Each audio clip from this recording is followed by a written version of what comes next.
Perkenalkan, nama saya Maya Mawarni dan rekan saya Anggita Wahyuning Tias akan mempresentasikan implementasi sistem dokumen digital peralatan distribusi pada PLN UP3 Pindrang dengan Laravel. Pendahuluan, latar belakang penelitian ini yaitu manajemen dokumen aset UP3 Pindrang yang masih bersifat konvensional dan tidak ada backup cadangan data.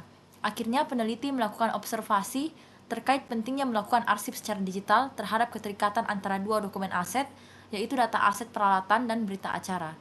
Setelah itu, peneliti melakukan perancangan pengarsipan dokumen distribusi berbasis website dengan menggunakan framework Laravel dan database MySQL.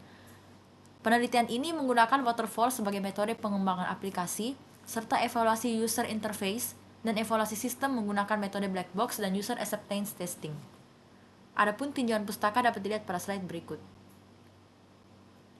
Metode penelitian. Desain penelitian dapat dilihat pada slide berikut, dimulai dari pengumpulan data, kemudian analisis, desain, implementasi, pengujian dan evaluasi sistem, dan selesai. Adapun algoritma software dapat dilihat pada gambar berikut, dimulai dari inisialisasi data, penginputan aset, pengiriman data, penerimaan data oleh server, pemrosesan data, penginputan berita acara, penyimpanan data, berita acara pada database, serta visualisasi berita acara pada menu berita acara, dan selesai. Use case diagram. Use case diagram ada dua aktor yang berperan, yaitu super admin dan admin. Super admin terdiri dari beberapa fungsi, yaitu maintenance, manajemen akun untuk pembuatan user, konfigurasi sistem untuk menambah, menghapus, dan memperbarui data aset, mengakses dashboard, mengakses menu berita acara, mengakses menu daftar pengguna, dan mengakses menu data aset. Adapun admin hanya memiliki 3 fungsi, yaitu mengakses dashboard, menu berita acara, dan menu data aset. Baik, saya akan menjelaskan mengenai bab 4 yaitu hasil dan pembahasan. Yang pertama yaitu perbedaan superadmin dan admin seperti yang dijelaskan pada use case diagram sebelumnya. Yang pertama, superadmin bisa melakukan penambahan, pengeditan, dan penghapusan data aset dan download data berita acara. Yang kedua yaitu admin hanya bisa melakukan monitoring dan download berita acara. Yang ketiga, superadmin bisa melakukan monitoring daftar pengguna. Atau secara keseluruhan, superadmin dapat mengakses semua fitur, sedangkan admin hanya dapat mengakses beberapa fitur yang diberikan hak akses saja.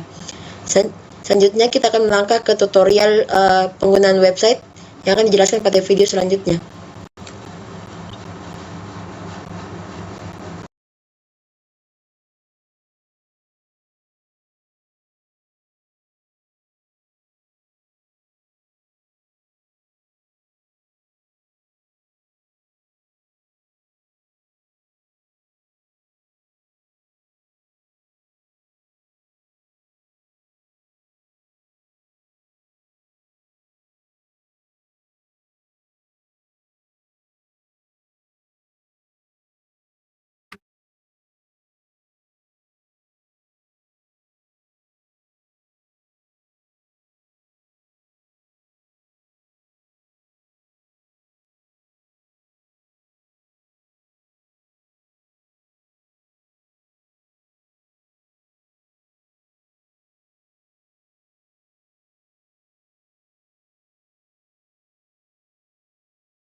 Baik, selanjutnya kita akan melangkah ke ke evaluasi, yaitu user interface, di mana kami menggunakan dua metode, yaitu black box testing dan 8 aturan emas, di mana pada tabel yang ada pada slide ini menjelaskan bahwa hasil black box testing menunjukkan bahwa aplikasi ini tidak memiliki error fungsional dan menyediakan output sesuai dengan ekspektasi hasil, di mana fungsi yang diujikan yaitu menu dashboard, menu data aset, menu berita acara, tombol detail, tombol tambah data, tombol edit, tombol hapus, tombol unduh Excel, dan tombol unduh PDF, di mana semuanya berhasil sesuai dengan tutorial yang ada sebelumnya. Selanjutnya yaitu evaluasi user interface dengan 8 aturan emas, yaitu terdiri dari yang pertama yaitu strive for consistency, di mana aplikasi ini konsisten menerapkan warna bluestone sebagai warna pada sidebar serta warna cyan teal sebagai tombol eksekusi pada header. Aturan kedua yaitu cater to universal usability, di mana aplikasi ini dapat digunakan di handphone atau di PC. Aturan ketiga yaitu offer informative feedback, di mana aplikasi ini memberitahu bahwa user admin tidak memiliki hak untuk menambahkan data aset. Aturan keempat yaitu design dialogs to unit closure, di mana aplikasi ini memberi keterangan jika data aset gardu ditambahkan dengan data aset gardu berhasil ditambahkan. Aturan kelima yaitu prevent errors, di mana aplikasi ini menyediakan opsi edit dan hapus bagi pengguna yang mengalami salah penginputan. Aturan keenam yaitu permit easy reversal of action, di mana aplikasi ini memberikan konfirmasi terkait pembatalan aksi, contohnya pada tombol edit. Aturan ketujuh yaitu support internal locus of control, di mana aplikasi ini memberikan akses kepada pengguna untuk mencari data tertentu, contohnya data gardu. Aturan ke-8 yaitu reduce short-term memory load, di mana aplikasi ini memberikan pilihan kepada pengguna untuk memilih data aset gardu yang tersedia. Evaluasi yang terakhir yaitu user acceptance testing, di mana mendistribusikan 85 pertanyaan kuesioner yang terbagi menjadi 12 section via Google Form kepada 30 pegawai PT PLN Persero UP3 Pindrang. di mana terdapat tabel numeric clicker yang menunjukkan yang akan menyimpulkan penilaian untuk menghitung persentase tingkat ketertarikan pengguna. Pada tabel sebelah kanan dijelaskan ada grafik hasil kuesioner UAT, di mana menunjukkan rata-rata dari semua kategori yaitu 93%, di mana hasil ini berada pada skala interval 80% sampai 100% dengan nilai numeric clicker. Dengan kata lain, website ini sangat penting, sangat mudah, sangat baik, sangat menarik, sangat lengkap, sangat memenuhi dan sangat bermanfaat bagi PT PLN Persero UP3 Pindrang. Kesimpulan dari penelitian ini yaitu yang pertama, berdasarkan dari penelitian, analisis, desain, pengujian, dan evaluasi yang dilakukan, dapat disimpulkan sistem dokumen digital dirancang menggunakan framework Laravel dan database SQL, di mana proses pengarsipannya semakin cepat karena dapat diakses secara real time melalui website dengan fitur data aset dan berita acara yang menggantikan metode pengarsipan terdahulu yang dilakukan melalui Google Drive. Namun penelitian ini hanya terbatas untuk versi website saja. Kesimpulan yang kedua yaitu hasil penelitian dengan menggunakan skala Likert menunjukkan ketertarikan dan tingkat kepuasan pengguna dengan rata-rata 93%. Berikut adalah tinjauan pustaka yang kami gunakan. Berikut adalah dokumentasi sosialisasi website dan kuesioner dari user. Sekian dan terima kasih. Mohon maaf apabila ada kekurangan. Assalamualaikum warahmatullahi wabarakatuh.